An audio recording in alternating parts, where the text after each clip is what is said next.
weddings, but I'm going to officially kick things off, as has become the tradition. Thank you all for coming to the library tonight and attending the May edition of the O'Neill 100, a series of performances curated and directed by Provincetown's Stuard M. Derrick. Funny thing happened the other day. I was at the store and someone ended up asking what I did. I told them I worked at the library, and they actually said, "Oh, that's the place that's doing all the theater recently," which was a really nice thing to hear. So, as always, I just wanted to start by thanking you all for being so supportive of the series and really helping the O'Neill 100 and theater here to thrive here at the library. It's been really great to watch it grow. I always thank you, but I'd also like to take some time today to thank the cast and thank Stuart. I think that you in the audience here and definitely library staff were noticing some recurring faces in the cast, and that takes a lot of time for those people. They rehearse a lot. You should see the reservation schedule in the lower level program room. They take it very seriously and prepare, and I think that their work shows through. But I really would like to give a tip of the hat to everyone who's participating in the series and giving up their time to really present something worthwhile here to the community. So tonight we will see performances of Sniper, a play which was written in 1915 while O'Neill was at Harvard, and Before Breakfast, which he penned in 1916. And as always, here to provide some more background information about both plays, let's give a round of applause for Mr. Stuart M.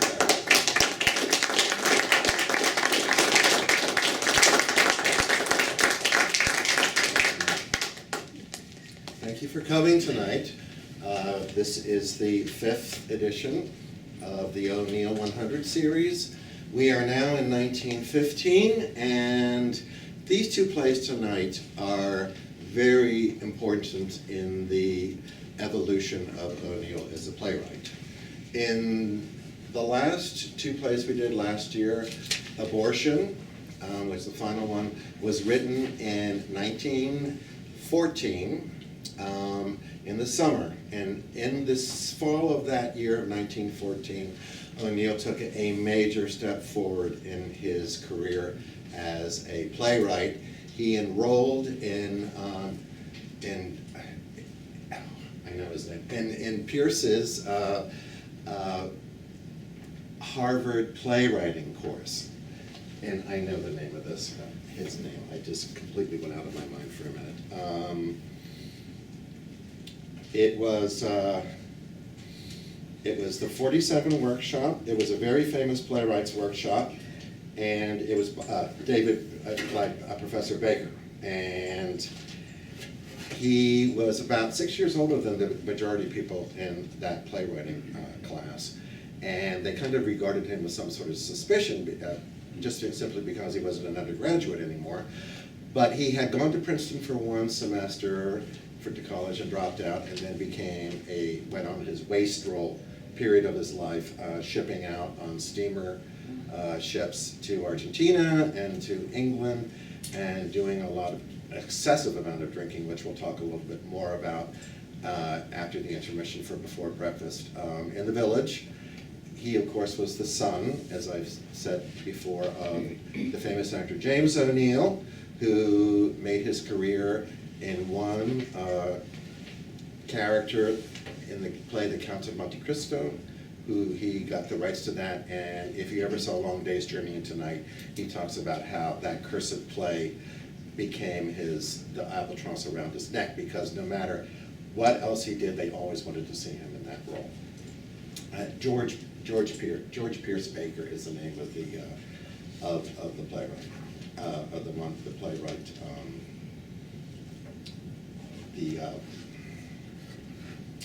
playwright, the professor for the playwrights class. So just bear with me for a minute here. Yes, George Pierce Baker. Very famous playwriting course, and O'Neill was lucky enough to get in with a little help from his father. And also, at that point, his father had published 5 of O'Neill's prior short plays into a limited edition book that also O'Neill was able to present to Baker in order to have a little bit more influence in being in the course. It was during this time, there are only 2 plays that survive from his year at Harvard, and one of them you're going to see tonight, The Sniper. It, of course, is O'Neill's response to what is happening in Europe at the time with World War I. It takes place in Belgium, and by the time that O'Neill was at Harvard, the massacre of Belgium, or the rape of Belgium, had already occurred, and it was all over the news and on the top of everyone's mind, and this was O'Neill's response to it.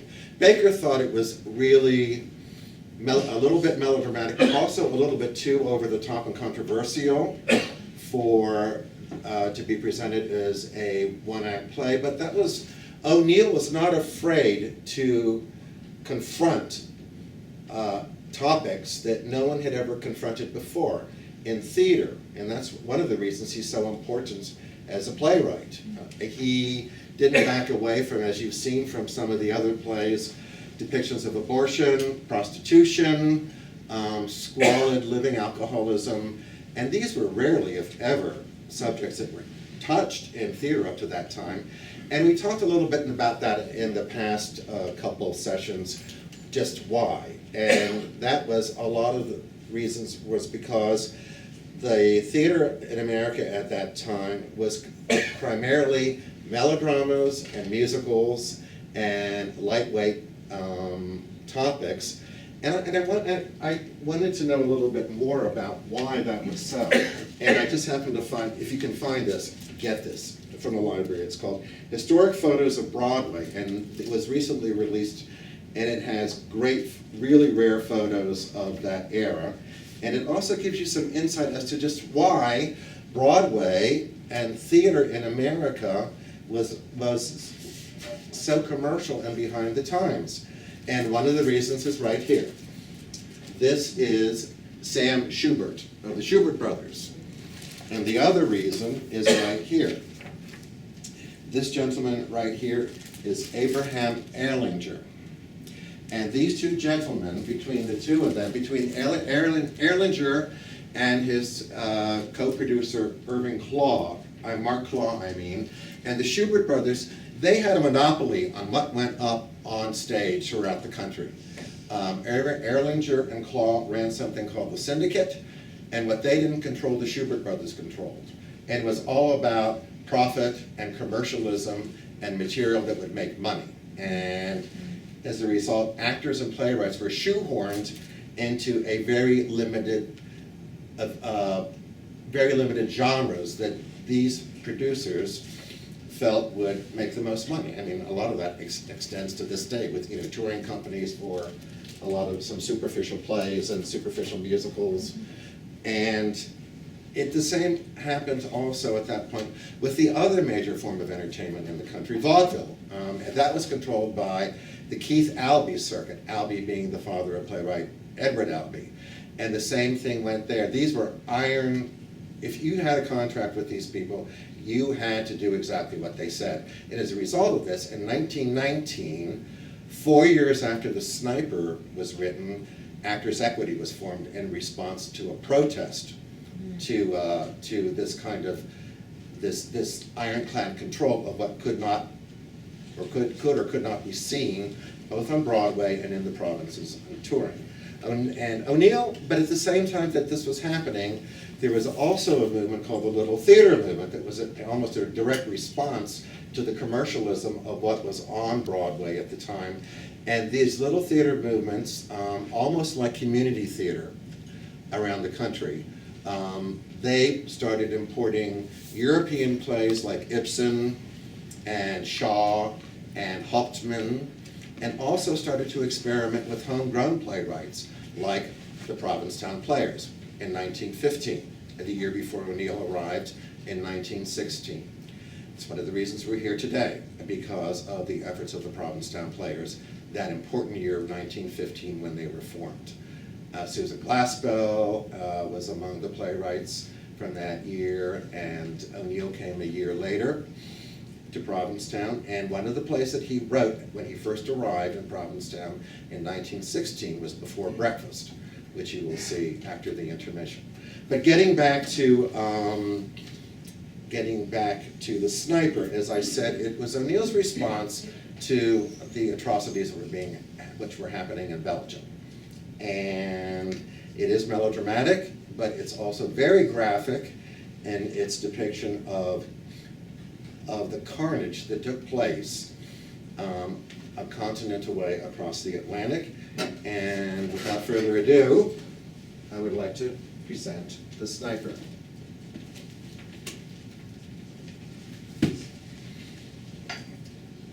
The Sniper. The characters are Rougon, a Belgian peasant.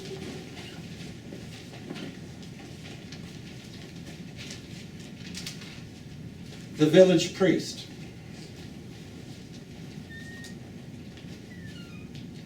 A German captain of infantry. A private from his regiment.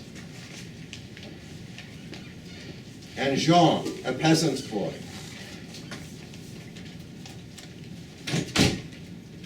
The scene is the main room of a ruined cottage on the outskirts of a small Belgian village.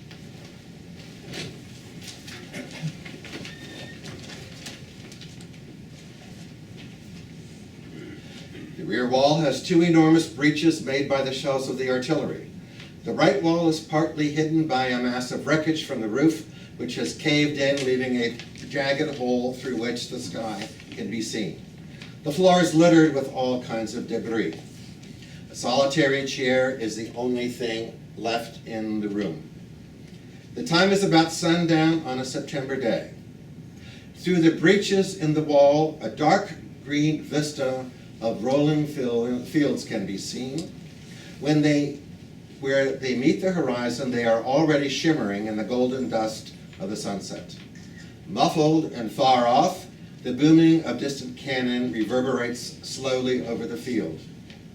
The sound of shuffling footsteps is heard from the road before the cottage, and a great bulking man appears at the larger breach in the rear wall.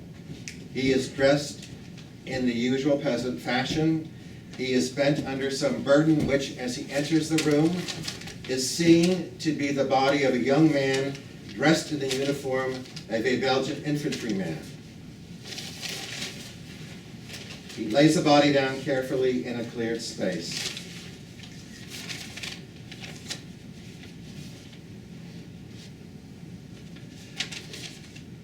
He looks down at the still form, his attitude one of abject despair.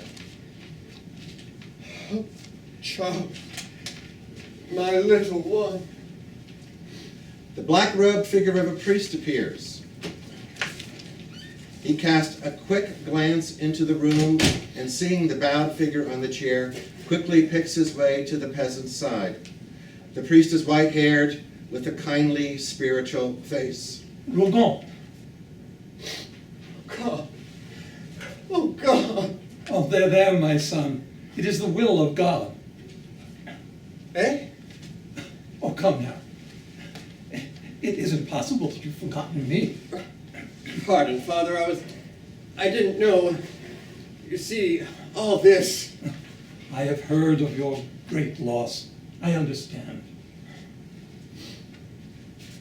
But take the chair, Father. I am lucky that I have it left to offer to you. You must not brood over your misfortunes. Many, a great many, have suffered, even more than you. You must learn to bear these burdens as they come, at such a dreadful time as this, and pray to God for strength. We must all bow ourselves before His will. His will? Ha! No. The good God will not punish me so. I who have harmed no one. It is all these cursed Prussians. Shh! Such thoughts may rest in the heart, but to let them rise to the lips is hardly wise now. What matter if they should hear? I am finished, me. They can do no more but kill me. You must not mourn his loss so bitterly. He has given his life for his country. He is at rest with God. You should feel proud of him.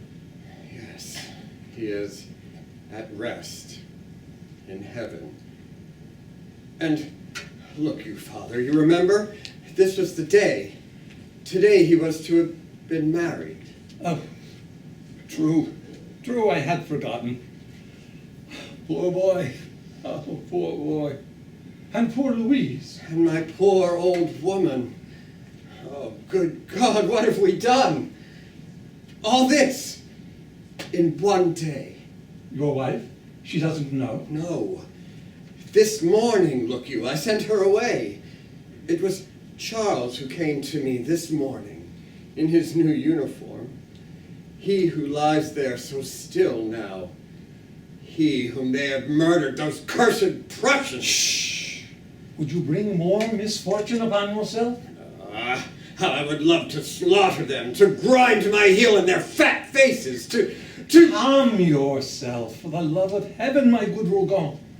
Will it improve matters, think you, to have you, too, shot? Do not forget your poor old wife. You must be careful for her sake, if for nothing else. It is hard. Name of a dog, it is hard. I feel like a coward, me, to stand by and do nothing. Be comforted. The hour of retribution will yet strike. The end is not yet. Your son Charles will be avenged. There are so many.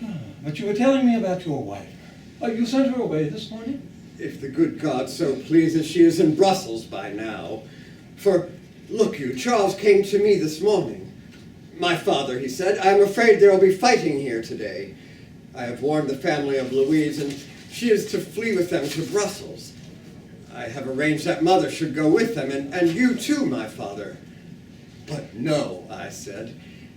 It is right for your mother. She shall go. As you say, it will be no place for women if there is fighting. But me? No, I shall stay. Mind you then, father, no shooting, Charles said as he kissed me goodbye and ran to join the regiment on the village place, or they will shoot you like a dog. You see, your son gave you the best advice. Remember, you are not a soldier. If I were not too old, I should have been in a uniform this long time gone. Too old, the fools. As if I could not shoot straighter than all these boys. There are other things to consider, my poor Rougon. Someone must gather in the harvest if we are not all to starve. The harvest? What is there left? First it is the French who take away my 2 fine horses that I have saved up every centime 2 years to buy, and leave me a scrap of paper. Then... And the French are our friends. In due time you shall be paid. Promises. At a time like this, all must bear their share of sacrifice. All who wanted war, yes. But we who desired nothing more than to be left in peace to till our fields? Look you, my father, why should we be robbed and plundered and our homes blown apart by their accursed cannon? God knows. Our poor country is a lamb among wolves. The first shell that burst in our village, do you know where it struck? No. Out there, on my barn, setting it in flames, killing my 2 cows, one of which I was to have given Charles, with half my farm, as a wedding present. Burning up all my hay I had gathered for the winter. Those dirty beasts! Shh! They are all around. And then, look you, the cavalry ride over my fields, trampling my grain beneath their horses. The artillery wheels tear up the earth. The cannons blow my home to pieces, as you see. Harvest. There is nothing left to harvest but dirt and stones. You may well give thanks to good God that your wife is safe in Brussels. They started early this morning, as I have said, and the family of Louise has relatives in Brussels. She is safe, God be thanked. But when she knows, and Louise, who also loved him so. Oh my God. God give them the strength to bear it. He wanted me to go with them. He was afraid I would do something rash if I stayed. But I have been calm. But, name of a dog, it has been hard. When I saw them trampling my wheat, those pigs, when I saw the ashes which had been my barn, and this house, as you see, where I had lived so many years, this finger itched to press the trigger and send at least one to hell for payment. My son, my son. Your pardon, my father. Had it not been for the promise I had given Charles, I would have taken the old rifle from where I have hidden it, in there, and... Shh, be careful what you say in so loud a tone. Their soldiers are everywhere. But where were you when all this fighting was taking place? I was hiding in the well. I had placed a board across on which I could stand and see what took place through the chinks in the stones. I wanted to see him. See? Charles? How could you? His part of the regiment was behind the wall in the orchard, not 100 meters away. I could watch him clearly. Poor man. At first, it was all right.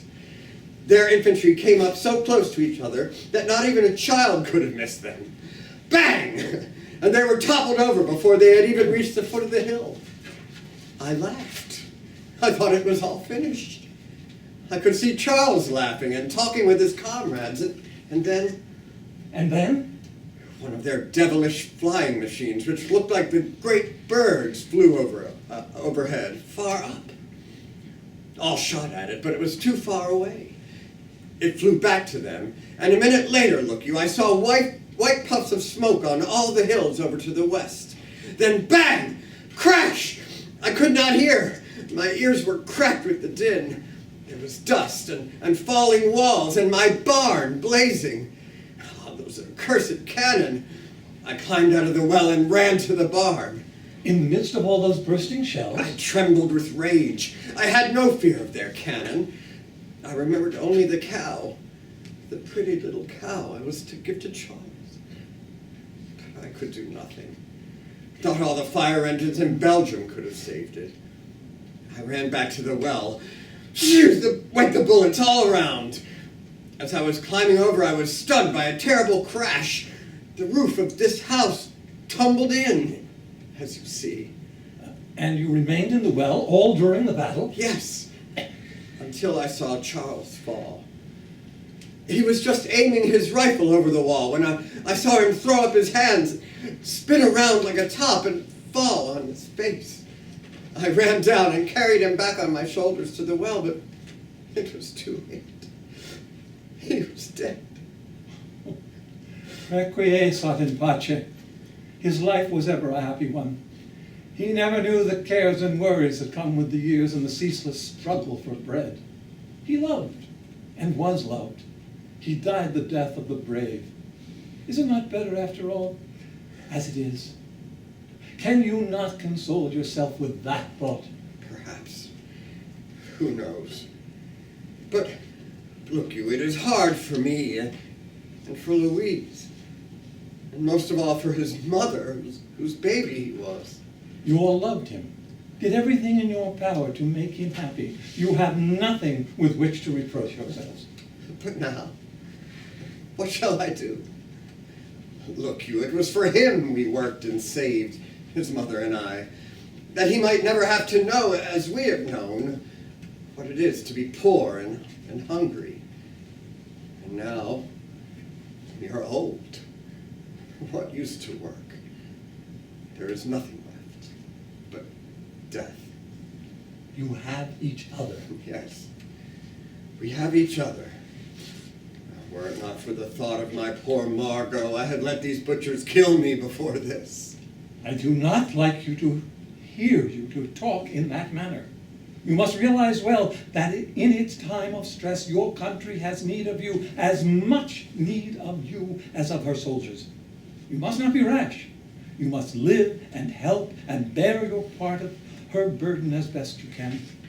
It is your duty. Yes, I well know it, but... And above all, You have to exercise control over your hasty temper.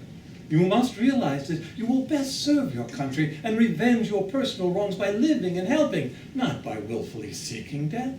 You must remember you are a civilian, and according to the rules of war, you have no right to fight. Your part lies elsewhere. Let others shoot the guns. Bah! The children they have as soldiers cannot shoot. With my little rifle in there, I could pick off more Prussian swine than a whole regiment of youngsters like my poor Charles.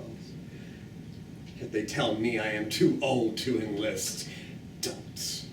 My son, before I leave, I want you to swear to me before the God who watches over us that you'll remember what I have said and not allow your temper to force you to violence. I promise. I swear it. There, now you are sensible, more like yourself. I would advise you as to the burial of Charles. Let it be done as secretly as possible. Let us avoid all provocation. And on their heads, be it if misfortune happens. Perhaps tonight would be best. Oh, no. No, please, my father, not yet. Tonight, let him remain here in this home, the house he was born in, with me. So be it. Tomorrow night, then, you will let me know what time you wish it to be. Very well, my father. And now I must go. But first let us kneel down and humbly offer up a prayer for the repose of his souls. They kneel down beside the dead body. The priest commences to intone a prayer. Almighty God, we pray to you that you will be so merciful, and in your infinite justice you will show us your infinite love. We pray to you in all accounts that thy Son Jesus will save us and succor us. We, thy children, we pray thy infinite goodness.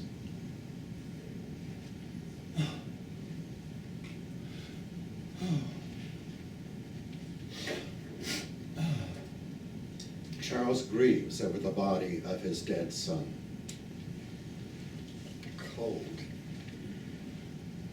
Cold. He who was so alive and smiling only this morning. A step is heard on the road outside. A man in a gray uniform of a German captain of infantry appears at one of the gaps in the wall. Are you the... I beg your pardon.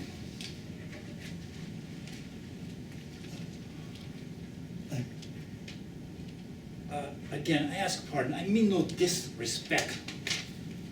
What is your wish? I honor the brave dead on whichever side they fall. It is his son. Too bad. The fortunes of war. Today him, tomorrow me, perhaps. Are you the curé of the village? I am. I have been seeking you ever since we occupied the place. I returned but a short time ago from Brussels, where I had been called to make my report to the bishop. I know nothing of the fighting here, or I should have returned sooner. There were many perhaps, who died needing me. But what is it you wish? I was sent by the colonel to find you and deliver his orders. There seems to be no one of civil authority left in the village, else I should not intrude upon you. I am listening. It is the colonel's wish that you warn the inhabitants against committing any violence against our soldiers. Civilians caught with arms will be immediately shot. Is that clear? Quite. On the other hand, all we demand of you will be paid for in cash. Let all your parishioners return to their work without fear of molestation. We make no war upon the helpless. I hope I make my meaning clear. I flatter myself my French is not so bad. You speak it very well, monsieur. You may tell your colonel that I will do all in my power to impress his words upon the minds of my people. Not that I respect his orders or admit his right to give them to a man of peace, but because I have the welfare of my people at heart. Good. I will tell him. And now I will say au revoir, for I too have duties to perform. We march from here immediately. Adieu. Dog of oppression! Silence! Are you a fool? While the priest is speaking, an awkward peasant boy of about 15 with a broad face appears at the breach in the rear wall. His clothes are mud-stained and ragged, and he is trembling with fear. He breathes in great shudders and gasps. There is a cut on his forehead beneath which the blood is dried in reddish-brown streaks. What's that? Why, is Jean? Whatever are you doing here, sulking around like that? Nothing. Come over here. Don't you hear me speaking to you? What is the matter with you? I am afraid. Of me? Oh, come. This is ridiculous. I am afraid of them. Everything blows up. Come to the good father when he speaks to you, stupid dolt, or I shall find a good strong stick and... Hush, hush. You are only frightening him. Come to me, Jean, like a good boy. Oh, why, you're trembling like a leaf. Did the battle frighten you? No. I don't know. The battle? He was never near the fighting. It was bad enough for we others without having this half-witted calf around, so we sent him away with the women this morning. Answer me, you. How is it you are back here? I don't know. Name of a dog, what do you know? Did we send you away with the women this morning, or didn't we? Yes, I went away this morning. Hush, Rougon. You're only frightening the poor fellow. Jean, listen to me and stop trembling. I shall not let anyone hurt you. I have always been your good friend, have I not? Yes, you are my friend. Oh, of course I am. And while I'm around, there is nothing you need fear. Oh, come now. Tell me like a good lad. You went away with the others this morning, didn't you? Yes, Father. Then how do you happen to be here now? Oh, why did you return to the village? Oh, your clothes are in a shocking state. Where have you been hiding? And how did you get that cut on your forehead? It hurts. You will come home with me presently, and we will wash that nasty cut and wrap it in a nice, clean bandage. Then you may be sure you will no longer feel any hurt at all. But first tell me... I don't know. I ran, and I came here. Oh, but something must have happened to make you run. Come, tell us, what was it? We left here and walked a long, long ways. Some rode in wagons, but I was walking. And did you see Mother Rougon there, and Louise? Yes, I saw them. Go on, my son. Tell us what happened next. We could hear shots. We hurried faster. The horses galloped. The women commenced to scream and cry. Always the firing was louder. We didn't see any soldiers for a long time. Then we came upon lots of bodies. Men from our army and others dressed in gray. Name of a dog! Why didn't you turn back, eh? I don't know. The women were praying. They were afraid. They wanted us to hurry up and get to Brussels. We beat the horses. The hills were covered with white spots like daisies. They floated way up in the air. Idiot! What is all this foolish talk? It was the smoke from the guns you saw, my child. Boom! Boom! Boom! I couldn't hear what anyone was saying. Why do you stop, stupid? Go on! Go on! Oh, silence, Rougon. Give the poor lad a chance. Something blew up in a field by the road and threw dirt and stones on us. The horses were afraid. They ran faster. Then we came to the top of the hill. Lots of the soldiers in our army were there waiting in a ditch. They shouted for us to run away. Then Yes? everything around blew up. Something hit me on the head. I lay down for a while. When I got up, I couldn't see any of the rest. There were bodies all around. I saw Mother Rougon. Alive and unharmed? She was lying on the ground. She had a big hole here. And blood all over, bright red, like flowers. Dead. She too. And Louise had a hole in her head here. And Enough, enough, stop. We have heard all we care to. You hear? so I ran and ran and ran and ran and ran. Merciful God, have pity. So, they are gone too. The old woman. And Louise. Everything is gone. There is a long silence. The priest dabs with his big handkerchief at the tears which are welling into his eyes. Jean wanders over to the breach in the wall and stands looking down the road. A loud bugle call is heard. Jean darts back into the room. They're coming this way. They're coming. He runs to the right corner of the room and crouches there trembling, seeking to hide himself in the fallen ruins. So, they are coming. Rougon strides resolutely across the room and enters the room on left. Rougon, Rougon, what are you going to do? He receives no answer. A moment later, Rougon re-enters the room carrying a long-barreled rifle. No, no, I beseech you. Let me alone! They will not pass here. They are going to turn off at the fork in the road. It is near enough, however. The rhythmic tramp of the marching troops can be faintly heard. In the name of God, I implore you. Ha! God! Rougon takes careful aim and fires. That for Margot! He loads and fires again. That for Louise! Cries of rage and running footsteps are heard. Rougon is reloading his rifle when the captain and the German private rushes in. He stands proudly, calmly, awaiting his fate. Was mit dem Priester? The good father did nothing. He but did his best to hold my arm and stop me. It is I alone who did the shooting. Dog of a Prussian. Is this true, priest? It is as he tells you. I tried to restrain him, not for your sakes, but for his own. Last 10, priest, again. If you have a prayer to say, be quick.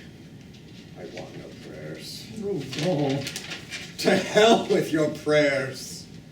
make peace with your God, my son. That for your God who allows such things to happen. I am ready, pig. Go where? Harus? May God have mercy on Führer! A crashing report. Rougon pitches forward on his face, quivers for a moment, and is still. The soldiers file out to the road. The captain turns back to the horrified priest as he leaves. It is the law. The priest looks down with infinite compassion at the still bodies of Rougon and his son Charles. Alas, the laws of men. The sun has set. The twilight is fading grayly into night. From the heap of wreckage in the right corner comes the sound of stifled weeping. The curtain falls. End of play.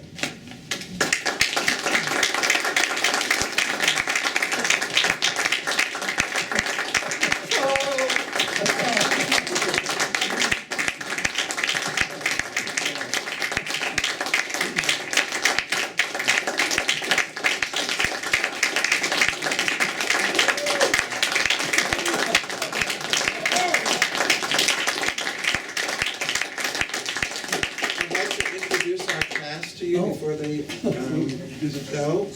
On our far left there, with the realistic-looking wound on his forehead, is Luca Daldeo. And Luca is a junior at Nelson Regional High School. He is an honors acting student, and he has been in a number of these readings, including our Shakespeare Writer's Voice Cafe reading evening this past April, he played Romeo. Next to him is John Keller. John has acted very many times with the Provincetown Theater.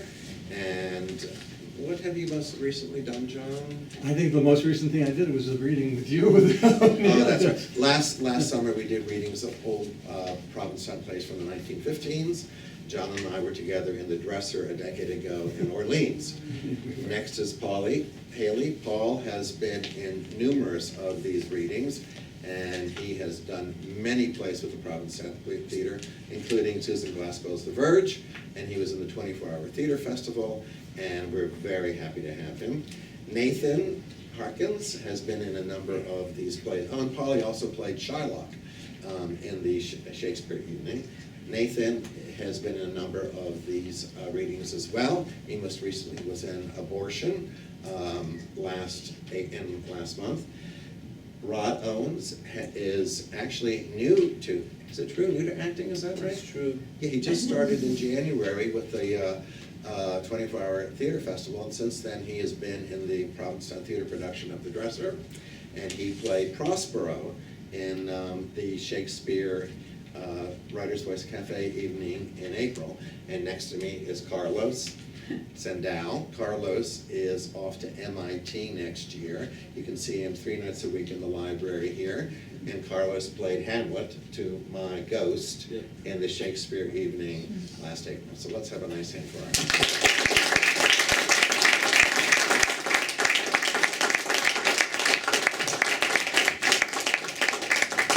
We're going to take a little break and set up for another, the next play, Before Breakfast. It doesn't have a happy ending, but it's quite a play. It's a monologue, and it's incredible. And I just wanted to say this, and I forgot to mention it last time. Our actors are not paid for being here. Some of them, like Judith, come an hour away, and at the end of the evening, Pat will be at the door with her purple hat, and if you would care to donate anything to help any of the actors with expenses like gas, or just coming, or you know, for snacks or whatever, it would be greatly appreciated. But stick around, and the next play is a real wingdinger, let me tell you. Thank you.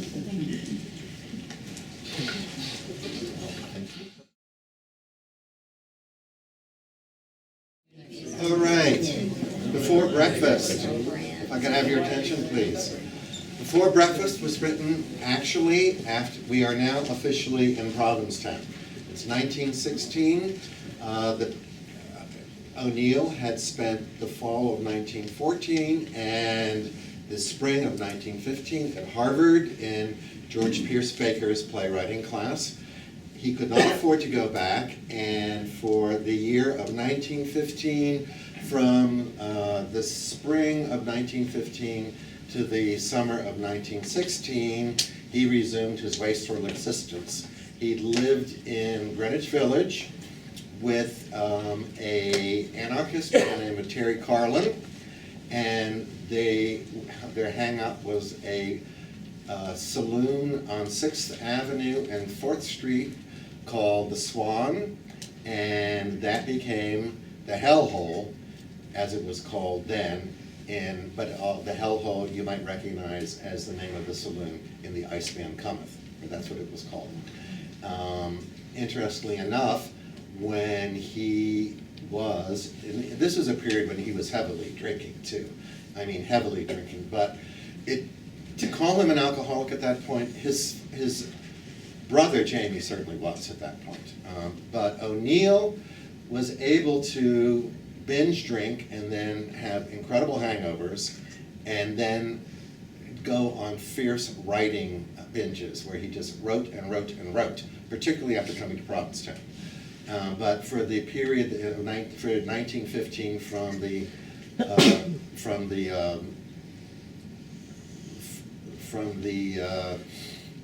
the spring of 1915 to the spring of 1916, he did not do a lot of writing. He wrote some poetry.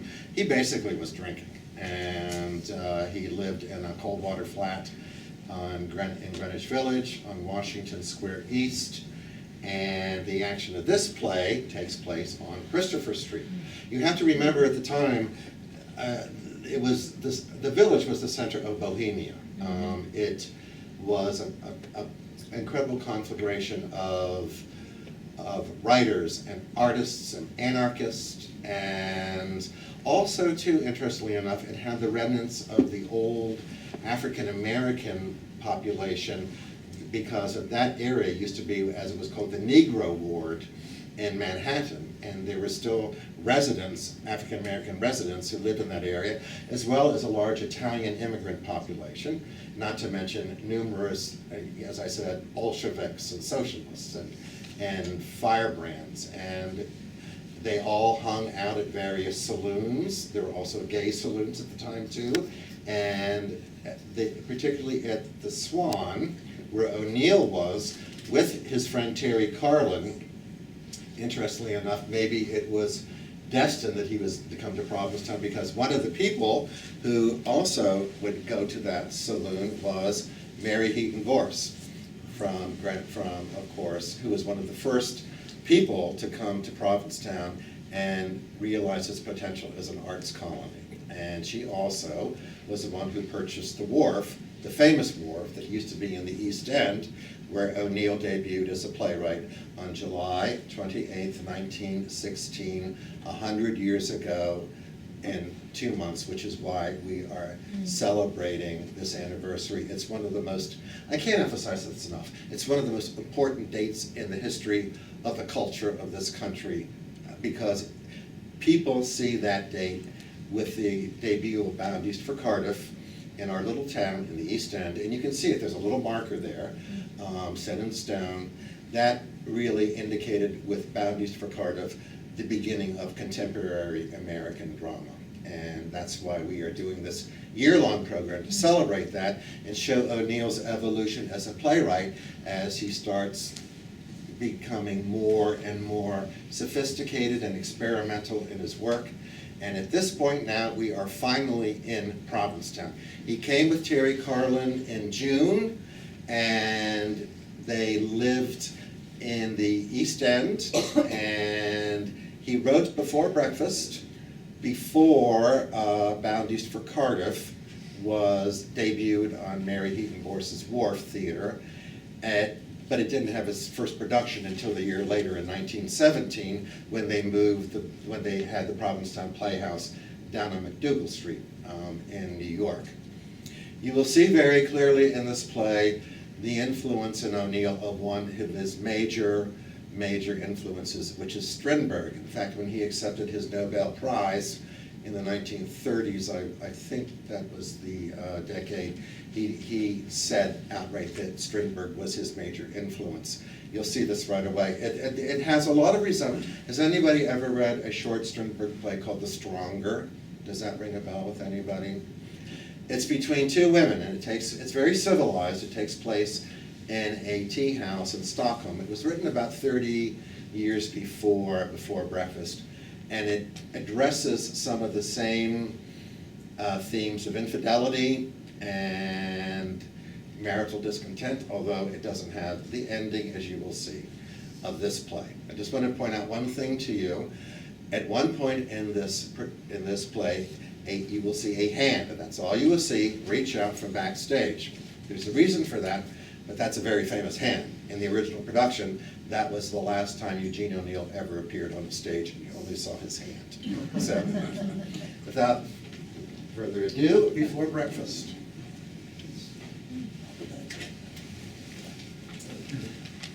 The character in Before Breakfast is Mrs. Rowland. The scene is a small room serving both as kitchen and dining room in a flat on Christopher Street, New York City. It is about 8:30 in the morning of a fine, sunshiny day in the early fall. Mrs. Rowland enters from the bedroom, yawning, her hands still busy putting the finishing touches on a slovenly toilet by sticking hairpins into her hair, which is bunched up in a drab-colored mass on top of her round head.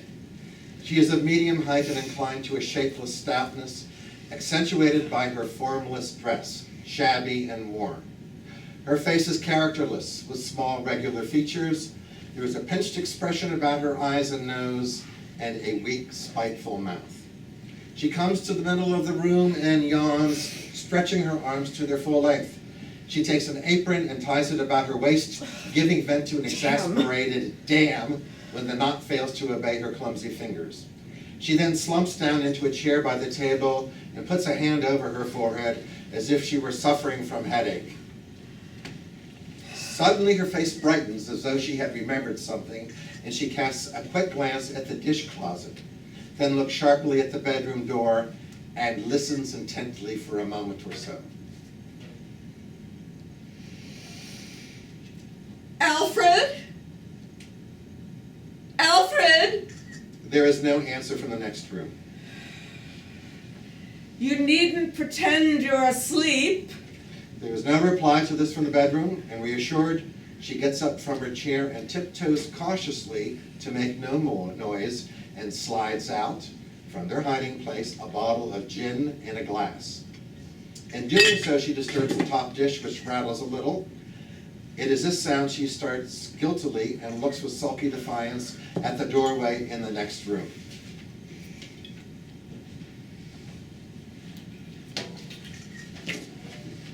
After a pause, during which she listens for any sound, she takes the glass and pours out a large drink and gulps it down. Then hastily returns the bottle and glass to their hiding place, and heaving a great sigh of relief, sinks down into her chair again. The large dose of alcohol she has taken has an almost immediate effect. Her features become more animated. She seems to gather energy, and she looks at the bedroom door with a hard, vindictive smile on her lips. Her eyes glance quickly about the room and are fixed on a man's coat and vest. Alfred? Again, there is no reply. With a swift movement, she takes the coat and vest and takes the various articles out of each pocket, but quickly puts them back again. At last, in the inside pocket of the vest, she finds a letter.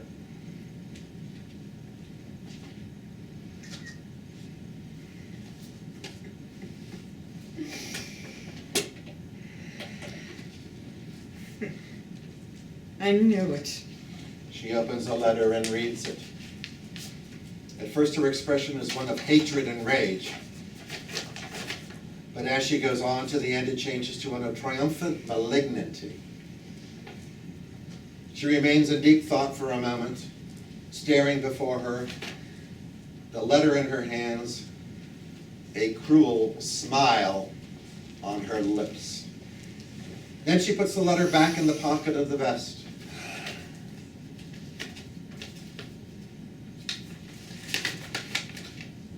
And she goes to the bedroom door and looks in.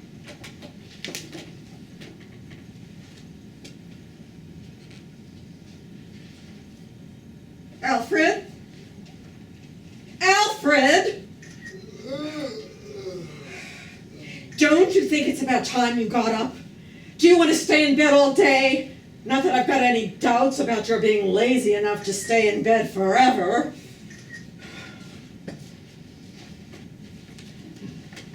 Goodness knows what time it is. We haven't even got any way of telling the time since you pawned your watch like a fool.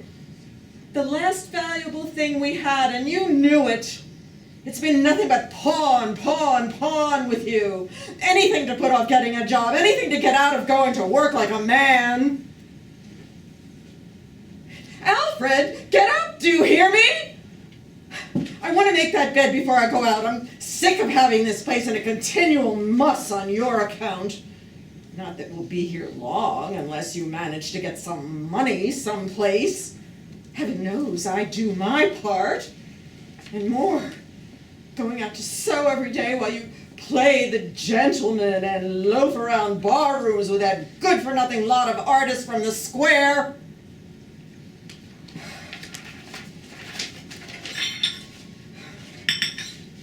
And where are you going to get money? I'd like to know. The rent's due this week, and you know what the landlord is. He won't let us stay a minute over our time. You say you can't get a job.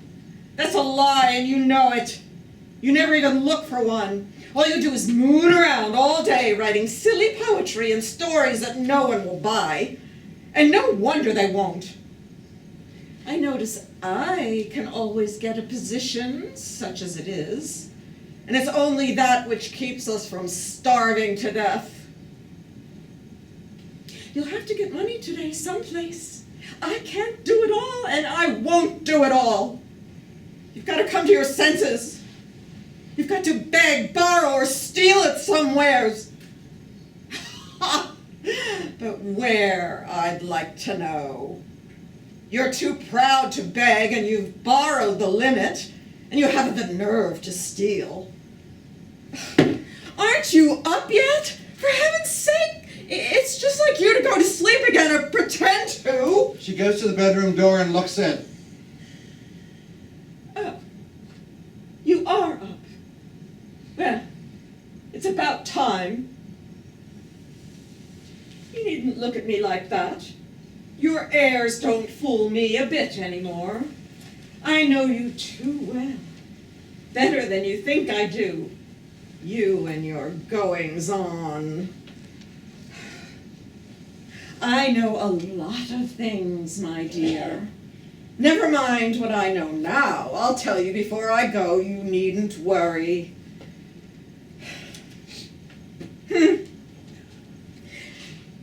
I suppose I might as well get breakfast ready. Not that there is anything much to get. Unless you have some money? Foolish question. I ought to know you better than that by this time. When you left here in such a huff last night, I knew what would happen. You can't be trusted for a second. A nice condition you came home in. The fight we had was only an excuse for you to make a beast of yourself. What was the use pawning your watch if all you wanted with the money was to waste it in buying drink? She goes over to get the bread and brings it back to the table.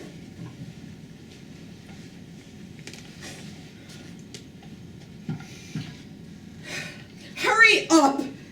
It don't take long to get breakfast these days, thanks to you. All we got this morning is bread and butter and coffee, and you wouldn't even have that if it wasn't for me sewing my fingers off. The bread's stale. I hope you'll like it. You don't deserve any better, but I don't see why I should suffer. The coffee will be ready in a minute, and you needn't expect me to wait for you. What on earth are you doing all this time? She goes over to the door and looks in. Well, you're almost dressed at any rate. I expected to find you back in bed. That'd be just like you. How awful you look this morning. For heaven's sake, shave. You're disgusting. You look like a tramp. No wonder no one will give you a job. I don't blame them when you don't even look halfway decent. There's plenty of hot water right here. You've got no excuse. She gets a bowl and pours some of the water from the coffee pot into it.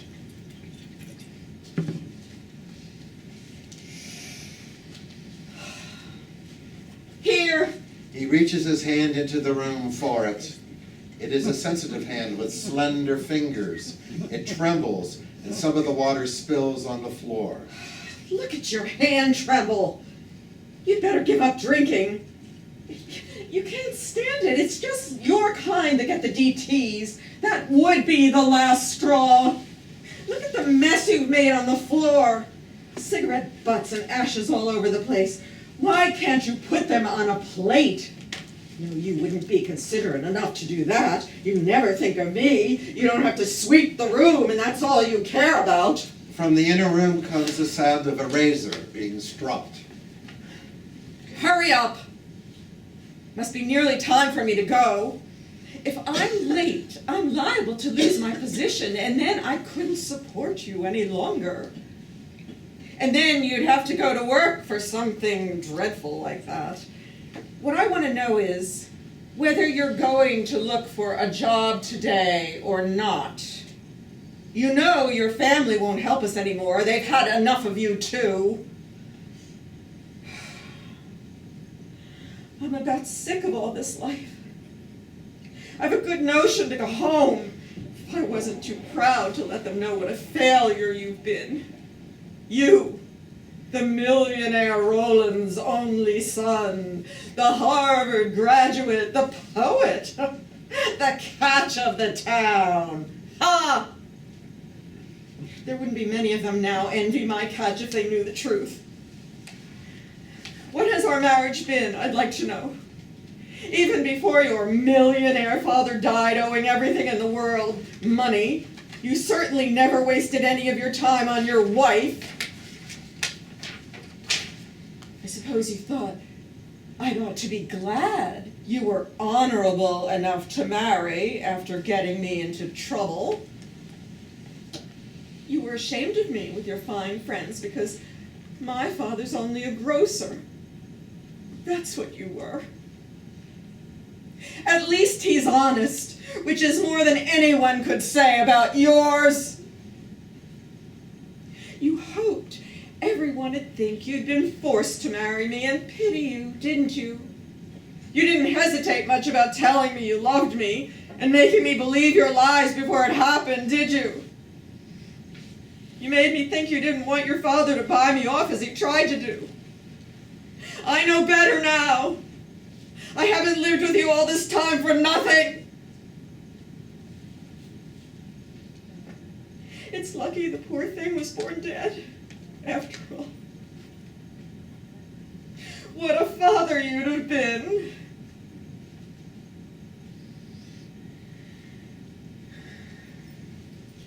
But I'm not the only one who's got you to thank for being unhappy.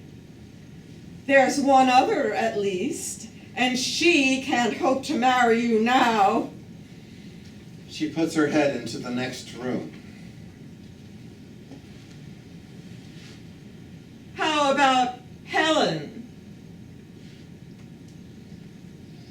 Don't look at me that way. Yes, I read her letter. What about it? I got a right to. I'm your wife. And I know all there is to know, so don't lie. You needn't stare at me so. You can't bully me with your superior airs any longer. Only for me you'd be going without breakfast this very morning. You never did have any gratitude for what I've done. The coffee's ready. I'm not going to wait for you.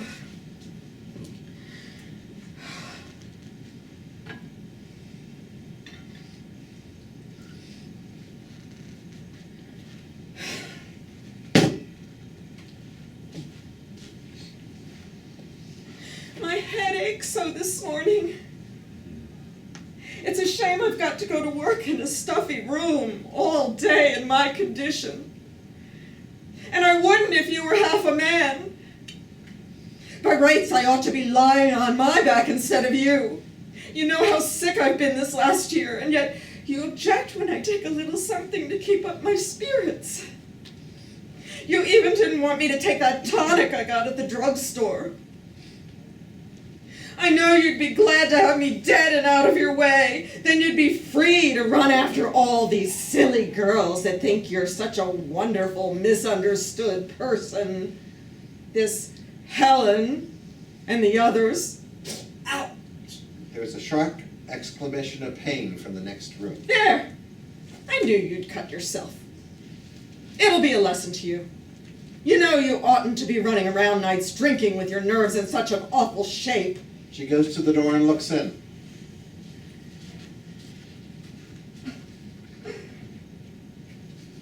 What makes you so pale?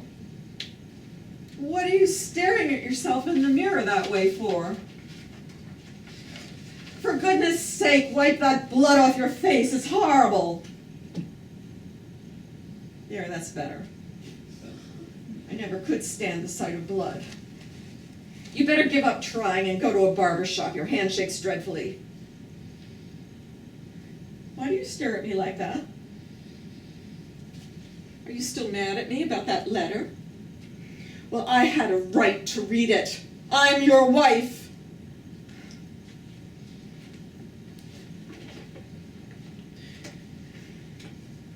I knew all the time you were running around with someone. Your lame excuses about spending the time at the library didn't fool me. Who is this Helen, anyway? One of those artists? Or does she write poetry, too? Her letter sounds that way. I'll bet she told you your things were the best ever, and you believed her like a fool. Is she young and pretty?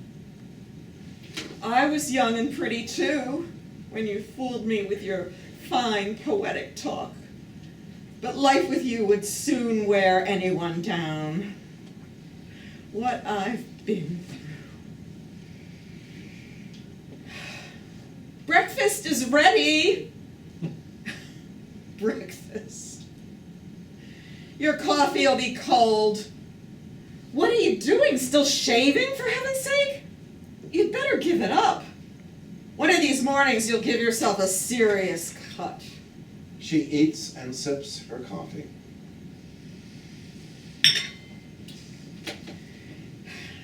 I'll have to run as soon as I've finished eating.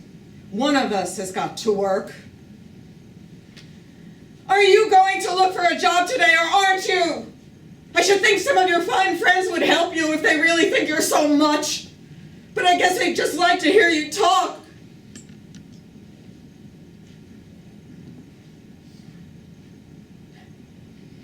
I'm sorry for this Helen, whoever she is. Haven't you got any feelings for other people? What will her family say? I see she mentions them in her letter. What is she going to do? Have the child? Or go to one of those doctors? That's a nice thing, I must say. Where can she get the money? Is she rich?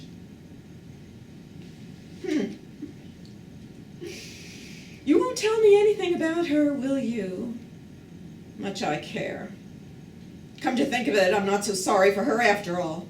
She knew what she was doing. She isn't any schoolgirl like I was from the looks of her letter. Does she know you're married? Of course she must. All your friends know about your unhappy marriage. I know they pity you, but they don't know my side of it. They'd talk different if they did. This Helen must be a fine one, if she knew you were married. What does she expect then? That I'll divorce you and let her marry you? Does she think I'm crazy enough for that, after all you've made me go through? I guess not. And you can't get a divorce from me, and you know it. No one can say I've ever done anything wrong.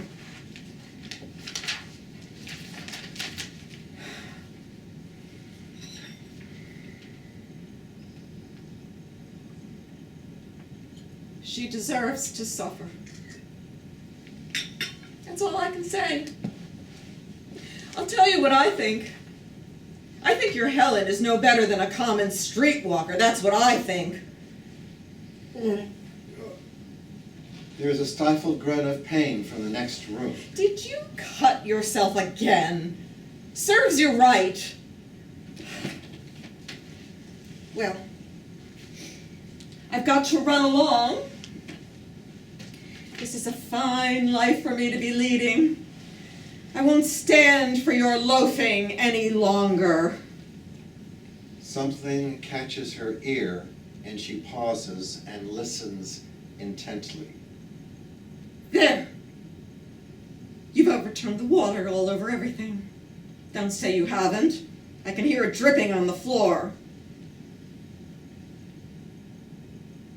Alfred? Why don't you answer me? She moves slowly toward the room. There is the noise of a chair being overturned, and something crashes heavily to the floor. Alfred? Alfred, answer me! What is it you knocked over? Are you still drunk? She rushes to the door of the bedroom. Alfred!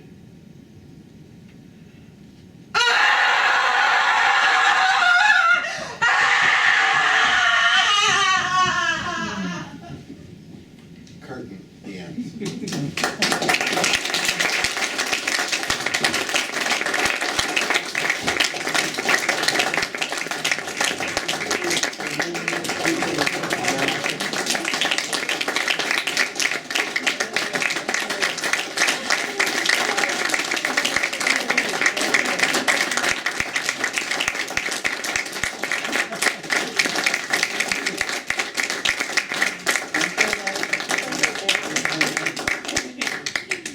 Bartolo was our wonderful actor, and she just finished playing her ladyship in the Provincetown Theater production of The Dresser.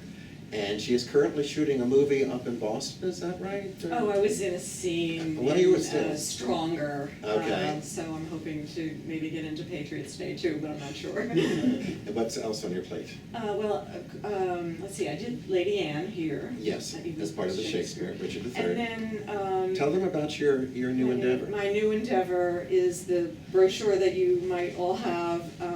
It's called Reading for You, and I am interested in reading before groups or to individuals, old, young, parties, events, whatever. And in fact, I talked to Matt, and it looks like maybe I'll be doing some regular readings here that people will be able to come to. And any ideas about what you'd like to hear read, tell me, because I'm open to all kinds of things.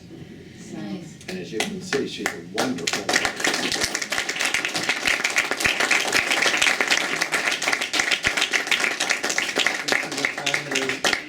It is 7:30. We have a little bit of time for questions, if anybody has any questions. Any remarks? Yeah, bring Polly up, bring Polly up.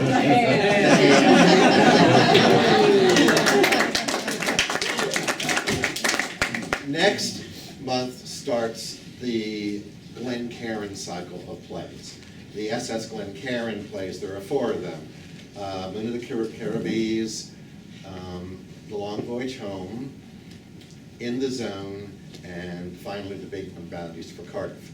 We're working our way up so that Bounties for Cardiff will be the last play of the 4 Glencairn cycles. The SS Glencairn is a tramp steamer where all the action takes place over a 4-play cycle. And starting next month, we are going to have a series of guest speakers come and introduce each evening that we perform the Glencairn plays. Beth Winstra is our June speaker. She is a professor of English at Babson College, specializing in performance in O'Neill. In July, we have Rob Richter, who wrote Eugene O'Neill and That Old Double C. He will be here also selling his book. And in August, we have Robert Dowling, who wrote the new Eugene O'Neill biography that's available here at the library. So please come, and as I said, we are doing this throughout the year. After August, we then go into more of his later plays, his short plays, and we end up in December with the play Huey. So please come again, and please, on your way out, if you'd like to help the actors with the actors, WhatsApp, Pat would be great. Thank you so much. Thank you.